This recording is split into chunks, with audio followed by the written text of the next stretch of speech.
नमस्कार, मी पत्रकार अमृत झांबरे. आपण आत्ता आहोत निमुणे गावामध्ये आणि या ठिकाणी आपण घेणार आहोत येणाऱ्या लोकसभेचा म्हणजे शिरूर लोकसभेचा मतदानाचा कौल. तर तुम्ही मतदान कुणाला करणार आहात? 36 शिरूर लोकसभा मतदारसंघामध्ये महायुतीचे लोकप्रिय खासदार आदरणीय शिवाजीराव आढळराव पाटील यांना आम्ही या ठिकाणी मतदान करणार आहोत. माननीय देशाचे जगाचे नेते माननीय मोदींना जे मतदान करण्यासाठी लोकसभेमध्ये दादांचं एक मत महत्त्वाचं आहे. त्यासाठी आमची सर्व जनता आम्ही सर्वांनी ठरवलेलं आहे की आमच्या या गावामध्ये नवीन संपूर्ण आपल्या देशामध्ये माननीय मोदींनी जी गेल्या 10 वर्षामध्ये विकासकामे केलेली आहे त्या विकासकामाच्या माध्यमातून आम्हा सर्व जनतेचं म्हणणं आहे की माननीय मोदींना आम्हाला मतदान करायचं आहे. तुमचं काय मत आहे? तुमचं मतदान कुणाला राहील? आढळराव दादा, शिवाजी आढळराव दादा. त्याच्या मागे काही पर्टिक्युलर कारणं असतील ना असे? आता हे जे निमोन्यात जे निधी दिला आहे 2.25 कोटी अजितदादांच्या माध्यमातून आणि रविबापू काळेंच्या, तर हा विकास पाहून जी जनता आहे ती विकास पाहूनच मतदान करते असं माझं म्हणणं आहे. बरोबर. आणि माझं असं एक म्हणणं आहे की जे आपण हे जे ब्लॉक आहेत मंदिरापुढले हे आढळराव दादांनी दिलेले आहेत. नागेश्वराचा मंडप एक दिलेला आहे आणि चौकातलं पण ब्लॉक आढळराव दादांनी दिलेला आहे. आणि आपलं गणपतीचं मंदिर आहे शिवचं, तो पण मंदिराचं जीर्णोद्धार त्यांनीच केलेला आहे आढळराव दादांनी, असं माझं तरी म्हणणं आहे. म्हणजे मागच्या 25 वार्षिकवरती तुम्ही काय नाराज आहेत का? नाही, आढळराव दादा एक लोकप्रियता असल्यामुळं आम्हाला तरी असं वाटतं की आढळराव दादा आणि जनसामान्याचा हक्काचा माणूस म्हणजे आढळराव दादा. अमोल कोल्हे जे आहेत ते फेकाफेकीवर जास्त जोर देतात असं आमचं म्हणणं आहे.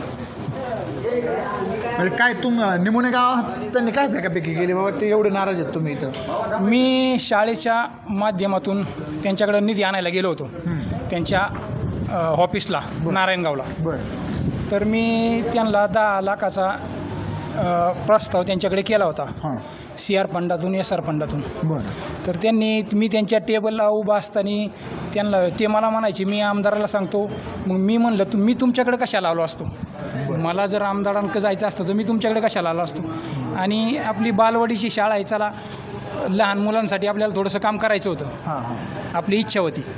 म्हणून म्हणलं चला आपल्या गावासाठी आज शिरूर पंचक्रोशीत आढळराव आपलं अमोल कोल्हेंनी कुठलंच निधी दिलेला नाही आहे, तर चला निमोन्यासाठी आपण थोडा प्रयत्न करू. दिला तर ठीक, नाही दिला तर राहिलं मग आता काय. पण त्यांनी शेवट दिला नाही निधी, त्याच्यामुळं आपण नाराज आहोत. तुमचं काय मत आहे? आमचं मत पवार साहेबांना मतदान करायचं. त्यांनी आमच्या गावाला पाणी आणलं, कॅनल आणला आणि त्याच्यामुळं आमचं भविष्य उज्ज्वल झाले. त्याच्यामुळं आमची इच्छा आहे की बा त्यांना मतदान करायचं. चुकीचं बोलायचं नाही, ते अटल बिहारी वाजपेयींच्या काळात कॅनल आलेला आहे. आम्हाला जे बोलायचं आमचं असं म्हणणं आहे, खोटं बोला रेटून बोला ही पद्धत सोडून द्या. आढळराव आपलं अटल बिहारी वाजपेयींच्या काळामध्ये हा कॅनल आलेला आहे आमच्या गावाला, तेव्हा ते पाणी आलेलं आहे. काय म्हणणं आहे यांचं? तरुण वर्गाचं काय मत आहे की त्या काळात कॅनल आला आहे? नाही, आमच्या हिशोबाने शरद पवार साहेबांनी हा नंतर टाकलेला कॅनल आहे. आमचं गाव नव्हतं आहे याच्यात. अच्छा. ते शरद पवारांनी टाकून हा जो 10-5 गावाचा भाग आहे तो आणलेला आहे. त्याच्यामुळं आमची इच्छा आहे की बा पवार साहेबाच्याच बाजूने मतदान करायचं. म्हणजे पवार साहेबांच्या बाजूने म्हणजे नेमकं आत्ता कोल्हेंच्या बाजूने. असं नाव घेऊन बोला ना डायरेक्ट. अमोल कोल्हेंना मतदान करायचं. मग तुम्ही आढळराव साहेबांवरती नाराज आहेत का? नाही, नाराजीचा काही विषय नाही, पण ज्यांनी आपल्यासाठी काहीतरी केलंय त्या हिशोबाने आमचं हे काम आहे. आता ह्यांचं मत आहे की हे ब्लॉक टाकले, ते मनपाची कामं केली, हे केली, ती आढळराव साहेबांनी केली, ती पण तुमच्याच गावातच केली ना, असं यांचं मत आहे. गावात केली, पण आता आम्हाला जे आमच्याच ह्यांनी केलंय म्हणजे आमच्या काळात जे केलंय आम्हाला जे वाटलंय ते आम्हाला योग्य वाटतंय. आता केलंय ही कुणी जशी येतात तशी कामं करीतच चालल्यात. आता पोराबाळांच्या काळात पण झालं पाहिजे ना. मग आता इच्छा आमची आहे बा पवार साहेबाला शेवट त्याचा साथ द्यायची शेवटची एवढी. म्हणजे तुतारी सोडायची नाही काही झालं तरी. मागाशी तुम्ही बोलत होत तसंच. पण आता हे यांचं म्हणणं आहे की शाळेला निधी आणायला गेले होते, तो पण कॅन्सल झाला होता. नाही, ते आता आम्हाला काय सांगता येईल, आम्ही काही तिथवर गेलो नाही, त्यांच्या कुणाच्याच पर्यंत गेलेलो नाही. बरोबर. मग आत्ता तुम्हाला कोल्हे साहेबांकडून काय अपेक्षा आहेत पुढं? काय आता करते ती करते ती काय देणार जे ते? काय देणार करणार त्यांचं आलं सरकार त्यांच्या त्या पद्धतीने करते ना काम ती. कामं काय केली त्यांनी? आणि ह्या पंचवार्षिक मध्ये बाबा काय कामं केली ह्या पंचवार्षिक केली मध्ये? नाही हा कामच नाही केली. कामच नाही केले. हा. मग का बरं काय ते गावात आज किती वेळा येऊन गेले? निमण्यातच आला नाही. आलेच नाहीत का? निमण्यातच आला नाही. वृद्धांसाठी काय केलं की नाही त्यांनी? काहीच नाही. काहीच नाही केलं. मग आता याच्यावर कसं म्हणणं आहे तुमचं? आता काय त्याच्या हिशोबाने जे ते बोलते ज्याचं काम केलंय ज्याचं काय झाले शेतकऱ्यांसाठी काय केलंय कर्जमाफी केली पूर्वीची शरद पवारनी सर्रास कर्जमाफी केली होती. आता इथून मोर ह्यांनी आता जी केली चुकीची केली तुटकी दिलं 10 रुपये आणा एवढं भरा मग एवढं देऊ अशी ही बोलतात म्हणजे सरकारची. म्हणजे बीजेपी सरकार कर्जमाफी नाही करत असं डायरेक्ट म्हणणं आलं ना यांचं? असं काही नाही आहे. जे मोदींच्या माध्यमातून प्रत्येकाला 2-2 हजार रुपये मिळतात हां हे त्यांना माहिती नाही आणि ते चुकीचं बाईट दिले ना ती चुकीची वाटते आम्हाला. तुम्हाला 2-2 हजार जमा होतात ना? 2000 शेतकऱ्यांना आता जमा होत्यात. हां पण जे काय शेतकऱ्यांना 1.5 लाखापर्यंत कर्जमाफी होती ही तुम्ही तुमचं समज भरा आणि मग तुमची माफी ह्या सरकारचं असं थोडंसं आम्हाला योग्य वाटत नाही. म्हणजे थोडक्यात समजा भरायला पैसे आणायचे कुठून? कुठून पैसे आणायचे आणि शेतकऱ्यांनी भरायचे कुठून? आज आम्ही त्याच्यात 10-10 वर्ष गुंतलेलो आहे. याच्यावर काय मत आहे तुमचं? आमचं म्हणणं असं आहे की आपल्या सरकारने पाठिंबाच्या काळामध्ये 2 लाखापर्यंत शेतकऱ्यांना सरसकट कर्जमाफी केली होती पूर्णपणे. हां. त्यामुळे आणि जे शेतकरी रेग्युलर पैसे भरतात त्यांना प्रोत्साहन रक्कम म्हणून 50,000 रुपयाची कर्जमाफी त्यांना केली होती. हां. तर ज्यांनी रेग्युलर भरले त्यांना 50,000पर्यंत माफी आली आहे आणि ज्यांचं 2 लाखापर्यंत कर्ज आहे त्यांनाही 2 लाखाचा तो लाभ झालेला आहे. ज्यांचं 2 लाखाच्या वरचे कर्ज आहे त्यांनी ती रक्कम भरून उरलेली माफी त्यांना ती बी होत होती पूर्णपणे. त्यामुळे सरकारचं काम खूप चांगलं आहे आणि कर्जमाफी योजनाही खूप चांगली आहे. पण शेतकऱ्यांना थोडी माहिती कमी जास्त असल्यामुळे सगळा हा मिसगाईड होतं घोळ होतो पूर्णपणे आणि लोक त्यांना व्यवस्थित म्हणजे लोकांना व्यवस्थित समजून घेत नाही. पण योजना खूप चांगली कर्जमाफीची योजना आहे सरकारने खूप चांगली आणलेली आहे आणि त्याचा सर्व शेतकऱ्यांना आम्हाला लाभ द्यायला आहे. आता मगाशी काही कार्यकर्ते म्हणत होते पाण्या प्रश्नाबाबतीत निमून थोडं हे झालेलं आहे. पाणी प्रश्न कसा आहे निमून सध्याचा? कॅनॉल म्हणता गेलाय, पाणी आहे का? कॅनलला पाणी येतात रोटेशन प्रमाणे. नाही बेकार बेकार आहे. पाण्याला बेकार कधीतरी येते पाणी नाही येत. तिकडेच घेतात. बेकारच. एक शेतकरी म्हणून मी बोलतो. हां.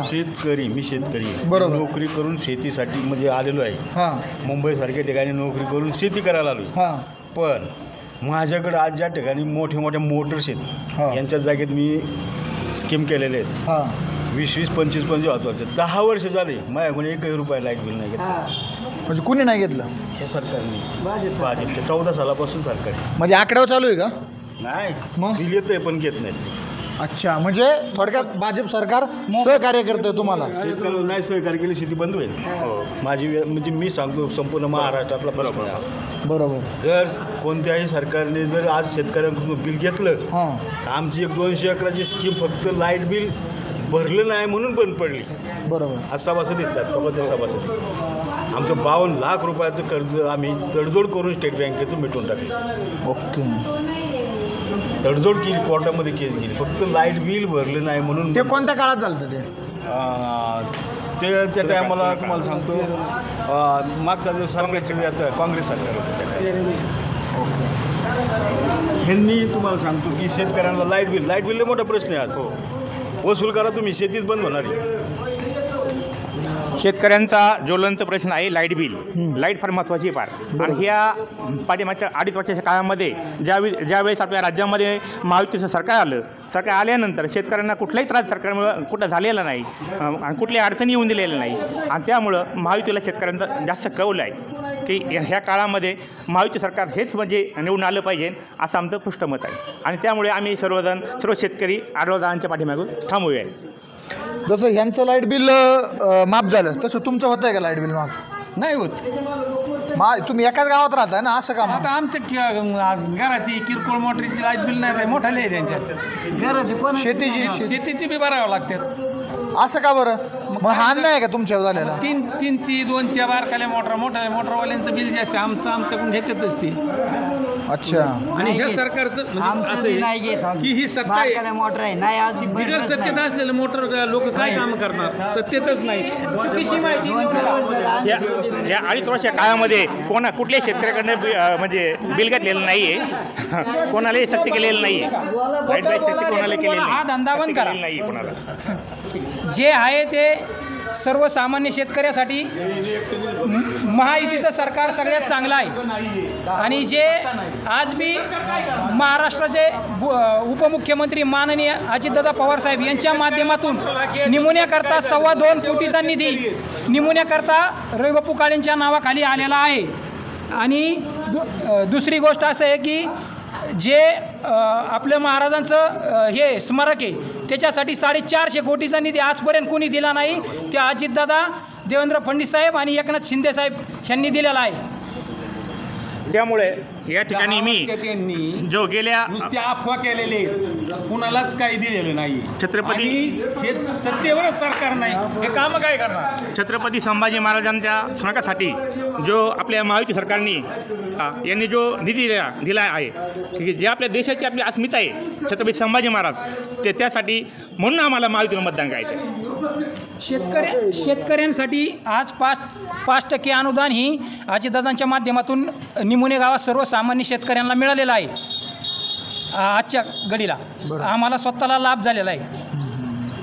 मग तुमच्यात हेच शेतकरी का वंचित राहिलेत? हा प्रश्न आहे. हे जे आहे ना हे सरकार आहे ना, सरकार नुसतं घोषणा करते 15 लाख तुमच्या नावावर टाकू, इथं आमचं कागद द्या, तिथं तमका कागद द्या, काही नाही आहे. सत्तेत असल्यामुळे यांच्या नुसत्या अफवा आहेत. आता ह्यांच्या 15 लाखाच्या प्रश्नाचं काय करा? 15 लाखाचा मुद्दा हा नाही आहे. मोदींनी ते कुठलेही वचन दिलेलं नाही आहे, तसं काही झालेलं नाही आहे. हा लोकांचा गोड आणि गैरसमज आहे. हा असं काही कुठं काही दिलेलं नाही. त्यांनी असं कुठंच नाही केलेलं आजपर्यंत. 15 लाखाचा घोषणा केलेलीच नाही पूर्णपणे. हे सगळं खोटं आहे पूर्णपणे. ही अफवा आहे पूर्णपणे. काय असतं 15 लाखाचा विषय माणूस सहज बोलून जातो, 500 पण ते रुपये खात्यात गुंतवले याचं काय झालं? त्या 15 लाखासाठी कोणच्या खात्यात गुंतवलं? बँकांनी खाती उघडली 15 लाखासाठी 500 रुपये देऊन. याचं काय झालं? ती खाती जनधन खाती आहे. ती 15 लाखाची खाती उघडलेली नाही आहे. ती खाती जनधन खाती आहे पूर्णपणे. ती खाती 15 लाखासाठी उघडलेली नाही आहे. हे चुकीचं आहे पूर्णपणे. पण ते 500 रुपये तुमच्याच अकाउंटला आहेत ना? पण ते काय नाही, तसंच गेलं. कोण अकाउंट माघार देतात? तसंच कसं काय जाणार? ते शेवटी स्वतःच्या अकाउंटला आहे हे, ते एक बॅलन्सच आहे ना. बरोबर आहे. फक्त तुम्हाला असं वाटतं की आम्हाला सगळं फुकट पाहिजे. असं सगळं फुकट कसं काय मिळेल? त्यांच्या अन्याय झाला त्याचं दुःख आहे. आता ह्यांना लाईट बिल फुकट आहे, ह्यांना लाईट फुकट आहे, ह्यांना लाईट बिल येते. असं नाही. संपूर्ण शेतकरी आज लाईट बिल घेतलेलं नाही. चौकशी करा. बरोबर. संपूर्ण राज्यात कोणाचंच लाईट बिल नाही आहे. राज्याचा प्रश्न आहे.